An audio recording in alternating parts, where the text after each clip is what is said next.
जय श्री राधे कृष्णा। एक बार फिर आप सभी का हमारे YouTube चैनल में बहुत बहुत स्वागत है। आइए आज सुनते हैं माघ मास महात्म्य के अध्याय 4 की कथा। इससे पहले आपने माघ मास महात्म्य के तीसरे अध्याय में महर्षि भृगुजी द्वारा विद्याधर की कुरूपता दूर करने का संवाद सुना था। अब आगे श्री वशिष्ठ जी कहने लगे कि हे राजन, अब मैं माघ के उस महात्म्य को कहता हूँ जो कार्तवीर्य के पूछने पर दत्तात्रेय जी ने कहा था। जिस समय साक्षात विष्णु जी के रूप श्री दत्तात्रेय जी सत्य पर्वत पर रहते थे, तब महिष्मती के राजा सहस्त्र अर्जुन ने उनसे पूछा कि हे योगियों में श्रेष्ठ दत्तात्रेय जी, मैंने सब धर्म सुने, अब आप कृपा करके मुझे माघ मास का महात्म्य कहिए। तब दत्तात्रेय जी बोले, जो नारद जी से ब्रह्मा जी ने कहा था वही माघ महात्म्य मैं तुमसे कहता हूँ। इस कर्म भूमि भारत में जन्म लेकर जिसने माघ स्नान नहीं किया उसका जन्म निष्फल गया।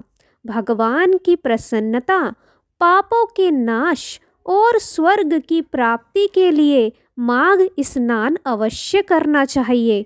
यदि यह पुष्ट व शुद्ध शरीर माघ स्नान के बिना ही रह जाए तो इसकी रक्षा करने से क्या लाभ।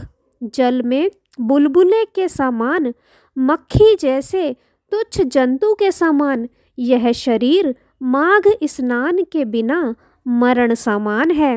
विष्णु भगवान की पूजा न करने वाला ब्राह्मण, बिना दक्षिणा के श्राद्ध, ब्राह्मण रहित क्षेत्र, आचार रहित कुल, ये सब नाश के बराबर हैं। गर्व से धर्म का, क्रोध से तप का, गुरुजनों की सेवा न करने से स्त्री तथा ब्रह्मचारी, बिना जली अग्नि से हवन और बिना साक्षी के मुक्ति का नाश हो जाता है। जीविका के लिए कहने वाली कथा, अपने ही लिए बनाए हुए भोजन की क्रिया, शूद्र से भिक्षा लेकर किया हुआ यज्ञ तथा कंजूस का धन, यह सब नाश के कारण हैं। बिना अभ्यास और आलस्य वाली विद्या, असत्य वाणी, विरोध करने वाला राजा, जीविका के लिए तीर्थ यात्रा, जीविका के लिए व्रत, संदेह युक्त मंत्र का जप, व्यग्रचित होकर जप करना, वेद न जानने वाले को दान देना, संसार में नास्तिक मत ग्रहण करना, श्रद्धा बिना धार्मिक क्रिया, यह सब व्यर्थ है। और जिस तरह दरिद्र का जीना व्यर्थ है, उसी तरह माघ स्नान के बिना मनुष्य का जीना व्यर्थ है। ब्रह्मा घाती, सोना चुराने वाला, मदिरा पीने वाला, गुरु पत्नी गामी और इन चारों की संगति करने वाला माघ स्नान से पवित्र होता है।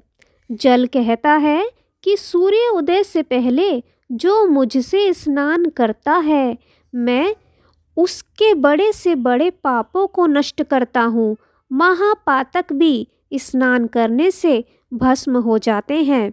माघ मास के स्नान का जब समय आ जाता है तो सब पाप अपने नाश के भय से कांप जाते हैं। जैसे मेघों से मुक्त होकर चंद्रमा प्रकाश करता है, वैसे ही श्रेष्ठ मनुष्य माघ मास में स्नान करके प्रकाशमान होते हैं। काया, वाचा, मनसा से किए हुए छोटे या बड़े, नए या पुराने, सभी पाप स्नान से नष्ट हो जाते हैं। आलस्य में बिना जाने जो पाप किए हों वह भी नाश को प्राप्त होते हैं।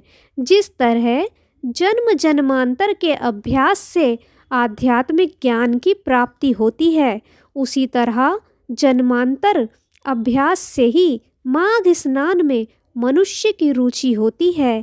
यह अपवित्रों को पवित्र करने वाला बड़ा तप और संसार रूपी कीचड़ को धोने की पवित्र वस्तु है। हे राजन, जो मनवांछित फल देने वाला माघ स्नान नहीं करते, वह सूर्य चंद्र के समान भोगों को कैसे भोग सकते हैं। यहाँ माघ मास महात्म्य चौथा अध्याय समाप्त होता है। कल माघ मास महात्म्य के अध्याय 5 में हम आगे की कथा सुनेंगे। आपको वीडियो अच्छा लगे तो वीडियो को लाइक ज़रूर करें, शेयर करें, कमेंट करें।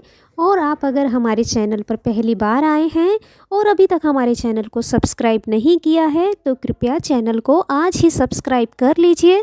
साथ ही बेल आइकन को भी प्रेस कर दीजिए, जिससे हमारी आने वाली सभी नई वीडियोस की जानकारी आपको सबसे पहले मिले। राधे राधे।